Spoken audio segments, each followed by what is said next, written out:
সুপ্রিয় দর্শক কেমন আছেন? চলে আসলাম এইমাত্র আগামীকালকে 13ই মার্চ 2026 শুক্রবার খুবই গুরুত্বপূর্ণ মৌসুমী বায়ু সত্যপ্রবাহ তাপপ্রবাহ মেঘ বৃষ্টি এবং আবহাওয়ার খবর নিয়ে দর্শক আজকে ভিডিওতে জানিয়ে দেব আগামীকাল 13ই মার্চ 2026 শুক্রবার 24 ঘন্টা কেমন থাকার সম্ভাবনা রয়েছে। দেশে 8টি বিভাগে 64 জেলার আবহাওয়ার পরিস্থিতি আরও জানিয়ে দেব দেশে কোথাও কোনো বৃষ্টিপাতের সম্ভাবনা আছে কি না।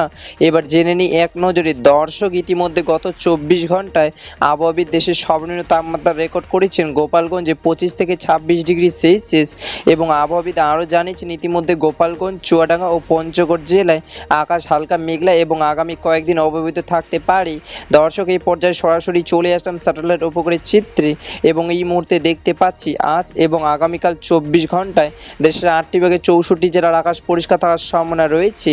আপাতত 24 ঘন্টা রংপুরে হালকা মেঘ বৃষ্টি পড়ার সম্ভাবনা রয়েছে। দর্শক এবার সরাসরি চলে আসলাম মেঘ বৃষ্টির স্যাটেলাইট পূর্বাভাস চিত্রে এবং এই মুহূর্তে দেখতে পাচ্ছি আগামীকাল 13ই মার্চ 2026 শুক্রবার পর্যন্ত দেশের সব বিভাগে মেঘলা আকাশ থাকার সম্ভাবনা রয়েছে। তবে দেশের কিছু কিছু অঞ্চলে আকাশ হালকা সাদা আবসা আবসা মেঘলা থাকতে পারে। দর্শক এই পর্যায়ে সরাসরি চলে আসলাম তাপমাত্রা স্যাটেলাইট পূর্বাভাস চিত্রে এবং এই মুহূর্তে দেখতে পাচ্ছি আগামীকাল 13ই মার্চ 2026 শুক্রবার সকালের দিকে দেশের সর্বনিম্ন তাপমাত্রা থাকার সম্ভাবনা রয়েছে। সিলেট বিভাগে সিলেট, মৌলভীবাজার, হবিগঞ্জ, সুনামগঞ্জ এবং রংপুর বিভাগের রংপুর, দিনাজপুর, কুড়িগ্রাম, গাইবান্ধা, নীলফামারী, পঞ্চগড়, লালমনিরহাট, ঠাকুরগাঁও এইসব জেলায় 25 থেকে 26 ডিগ্রি সেলসিয়াস থাকার সম্ভাবনা রয়েছে। দর্শক এই ছিল আমার কাছে আগামীকাল 13ই মার্চ 2026 শুক্রবার 24 ঘন্টা খুবই গুরুত্বপূর্ণ আবহাওয়ার খবর। দেখা হবে পরবর্তী দিনে আবহাওয়ার ভিডিওতে। ততক্ষণ পর্যন্ত সুস্থ থাকুন, ভালো থাকুন, ধন্যবাদ।